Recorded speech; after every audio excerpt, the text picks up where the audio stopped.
Assalamualaikum Bu Farisa. Waalaikumsalam Pak Diro. Selamat pagi. Selamat pagi. Ya, gimana ini? Gimana Pak? Nggih, mohon maaf, Bu Farisa, pagi ini sibuk apa enggak ya kira-kira ya? Oh, enggak Pak. Alhamdulillah ini sudah selesai ngajar di jam pertama. Gimana Pak? Gimana? Ini ceritanya saya mau curhat nih Bu Farisa.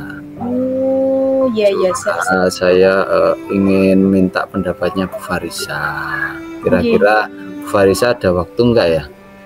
Wah, kebetulan Pak, saya lagi kosong dengan senang hati Pak Diro. Siap. Jadi mohon maaf ini saya langsung cerita ini Bu Farisa. Nggih, monggo. Ya? Pak Diro, kira-kira mau cerita apa ini Pak Diro? Kenapa Pak Diro? Gini, jadi ini kaitannya dengan anak-anak Bu Farisa. Itu di sekolah ini ternyata masih ada beberapa sebagian siswa itu yang masih memiliki penilaian yang salah terhadap guru BK. Itu masalahnya itu sebenarnya seperti itu. Jadi ini mereka itu masih menganggap bahwa guru BK itu polisi sekolah. Begitu ya Pak. Jadi seperti itu. Baik. Sebelumnya Pak Diro ngapunten, saya ingin tahu ya Pak. Kira-kira sebelum Pak Diro nanti bercerita, saya ingin tahu Pak, harapannya Pak Diro ini cerita ke saya gimana ya Pak sebelumnya? Saya ini ingin mungkin Bu Farisa bisa mendengarkan curhatan saya, terus nanti bisa membantu saya agar saya bisa mengambil solusi ya. Nanti saya bisa tercerahkan lah seperti itu. Insya Allah Pak ini kita proses saling sharing. Betul Farisa. Siap. Baik Mbak Diro, jadi saya boleh mendengar cerita lebih detailnya. Siap. Jadi gini, seperti saya sampaikan tadi, masih banyak anak itu yang menganggap guru BK itu polisi sekolah. Artinya anak yang berhubungan dengan BK itu mereka menganggap adalah siswa yang bermasalah, terus siswa yang nakal, siswa yang kurang disiplin, seperti itu Bu Farisa. Mereka sepertinya berpikirnya selalu negatif terhadap anak-anak yang berhubungan dengan BK itu, seperti itu. Jadi ini Pak Diro ini khawatir Pak tentang penilaian anak-anak terhadap guru BK. Yang sebelumnya ngapunten bahwa guru BK ini diibaratkan sebagai polisi dalam tanda kutip terus Nah, jadi menurut Pak seperti itu apakah ada efek ya Pak dari penilaian siswa yang seperti itu tadi terhadap guru BK, bahwa guru BK itu selalu menakutkan, guru BK itu sebagai polisi sekolah, kan kurang tepat ini Bapak. Terus adakah efek yang dirasakan gitu Pak? Sebelumnya tuh ada nggak efek-efek yang dirasakan? Betul Farisa, itu yang saya rasakan. Efeknya itu yang pertama, anak-anak itu menjadi takut untuk berhubungan dengan guru BK. Nah, jadi mereka tidak mau konsultasi, enggan untuk bertanya. Sebagian dari siswa itu masih seperti itu. Jadi mereka ibaratnya itu menjaga jarak karena mereka takut dijustifikasi temannya. Nanti kalau saya konsultasi dengan guru BK, saya dianggap anak nakal, saya dianggap anak tidak disiplin, seperti itu. Itu efek yang pertama. Terus efek yang kedua itu artinya layanan-layanan yang saya berikan itu akhirnya tidak maksimal, dalam artian tidak bisa kepada seluruh siswa seperti harapannya. Padahal kan harapan saya, harapan kami semua siswa ini kalau bisa tersentuh layanan BK, mereka bisa aktif konsultasi tentang apapun itu yang berkaitan dengan pribadi maupun pembelajaran, kan seperti itu. Oh iya Pak, ini itu. Iya Pak. Oh begitu ya. Jadi ini situasinya ya lumayan ya Pak. Jadi begini Pak Diro. Sebelumnya saya mohon maaf nih, saya mau tanya ke Pak Diro. Rata-rata anak-anak tahu penilaian dalam tanda kutip itu dari mana Pak asal muasalnya ya Pak ya? Kok bisa tercetuskan gambaran guru BK sedemikian rupa ini, mohon maaf sebelumnya Pak Diro. Dari mana ya?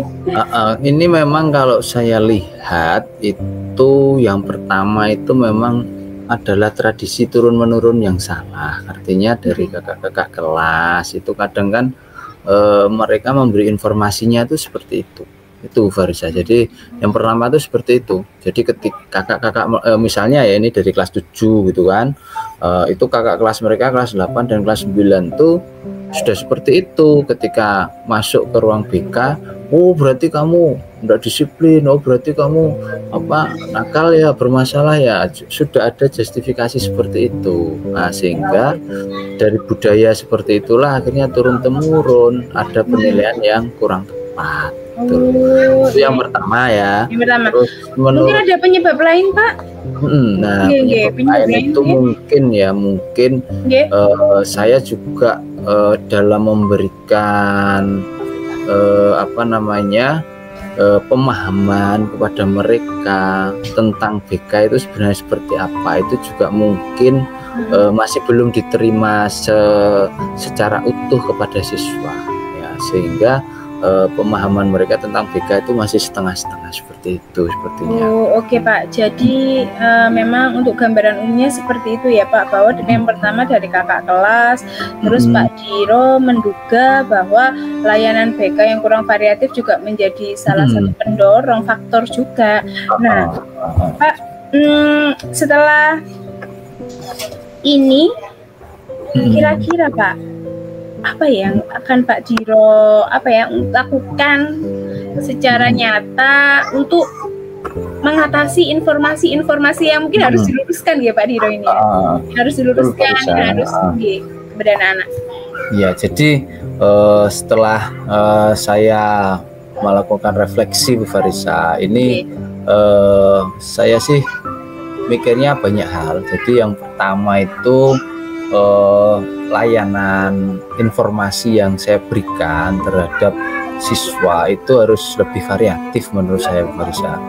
Lebih variatif dan tujuannya ini adalah biar anak-anak antusias gitu loh terhadap layanan BK, itu yang pertama. Nah sekarang saya juga udah mencoba ini Bu Farisa, setelah ini saya sudah mencoba layanan lewat online, itu saya coba gitu Bu Farisa.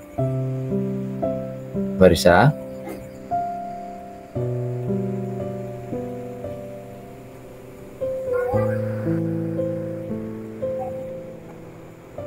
Halo Bu Farisa.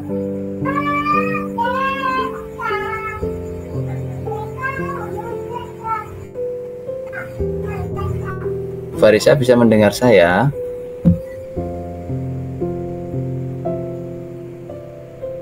Bu Farisa.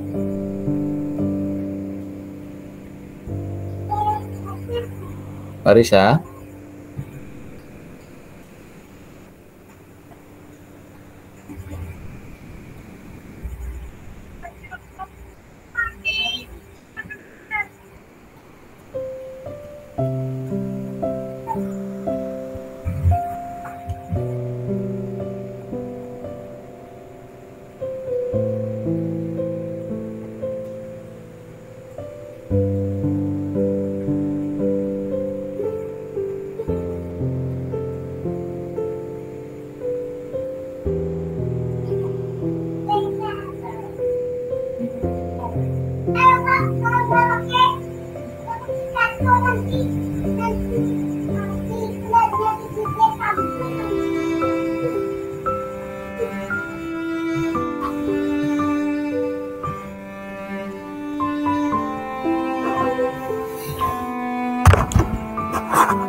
Halo Pak Diro.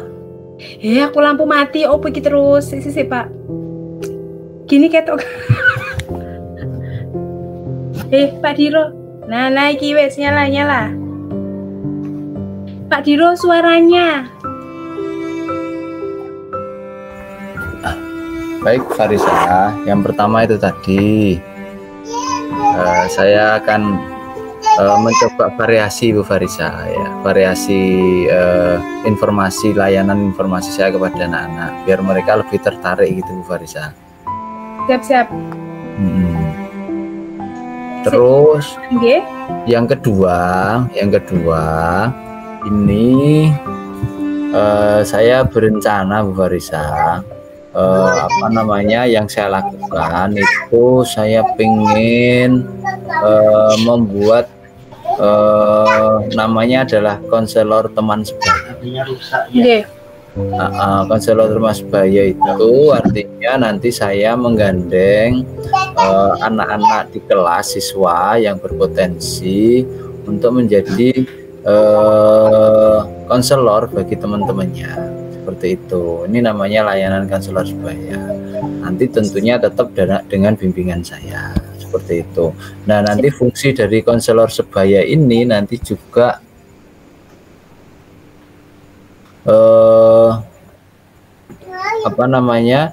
agar teman-teman yang jadi konselor ini juga memberikan pemahaman terhadap siswa lain tentang bahwa sebenarnya BK itu bukanlah kursus sekolah, seperti itu, bahwa BK itu adalah layanan untuk semua siswa, seperti itu Farisa. Pak Diro, luar biasa sekali ya rencana dari Pak Diro ini berdasarkan dari refleksi tadi. Dan memang Pak Diro itu saya merasa sangat efektif sekali sepertinya, bahwa layanan yang kira-kira Bapak akan laksanakan ini bisa terrealisasi dengan baik. Nah, ya seperti itu harapan saya seperti itu.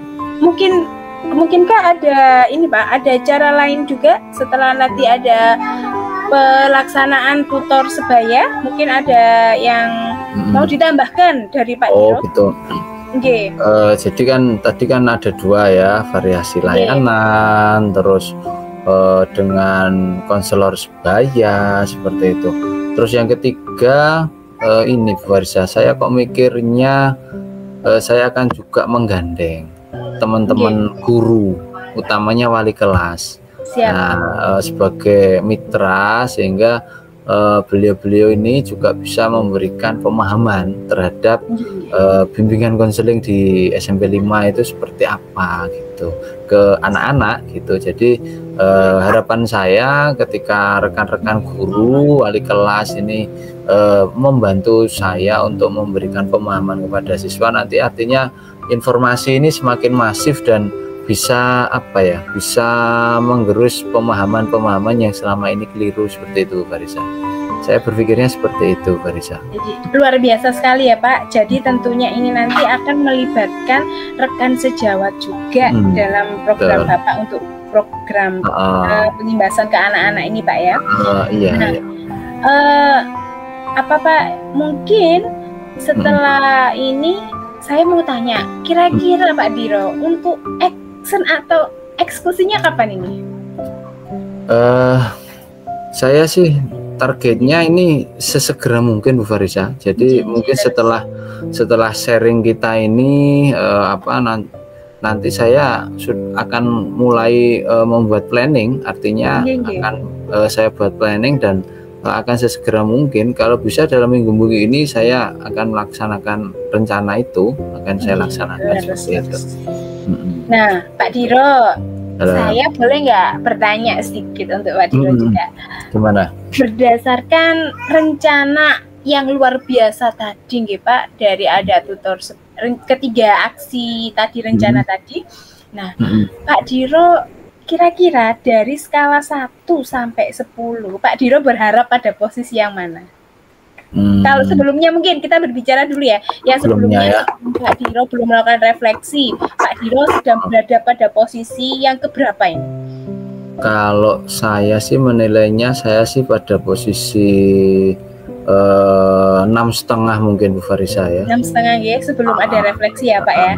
Nah, setelah ini tadi kita berbincang-bincang santai dan Pak Diro juga melakukan refleksi, kira-kira nanti harapan Pak Diro ini sampai pada posisi skala yang berapa dari skala 1 sampai dengan 10? Saya berharapnya ini bisa terlaksana Bu Farisa. Terus kalau ini bisa terlaksana, saya optimis nanti mudah-mudahan ini bisa terwujud. Itu saya optimisnya di angka 8 lah, 8,5 lah, seperti itu. Ya, luar biasa Pak, luar biasa sekali. Jadi memang dengan rencana yang sudah Pak Diro susun sedemikian rupa tadi, memang itu sangat bagus Pak, sangat ibaratnya itu itu bisa menjadi referensi atau menjadi alternatif untuk menjembatani situasi-situasi yang telah Pak Diro tadi ceritakan sebelumnya. Itu enggak Pak Diro? Betul, Farisa, betul Pak. Nah, mungkin Pak Diro ada yang mau ditambahkan lagi mengenai kita sekarang? Saya rasa seperti itu Bu Farisa. Jadi setelah diskusi panjang lebar yang kita lakukan tadi sih ada semacam semangat gitu ya dari saya agar bagaimana ke depan BK itu memang benar-benar menjadi istilahnya benteng terakhir bagi siswa, mereka untuk berkonsultasi, terus untuk membantu mereka dalam menghadapi setiap permasalahan. Tujuannya adalah memang biar mereka itu bisa lebih bertanggung jawab dalam membuat keputusan mereka sendiri, seperti itu. Terus di sisi lain dalam hal pembelajaran juga bagaimana nanti BK dapat membantu seluruh siswa untuk memaksimalkan potensi yang mereka miliki. Saya sih punya istilahnya pandangan saya seperti itu. Jadi ada semacam semangat setelah kita berbincang tadi Bu Farisa. Sepertinya seperti itu Bu Farisa. Ini kok sepertinya belnya sudah berbunyi Bu Farisa. Iya, ini nggak kerasa loh.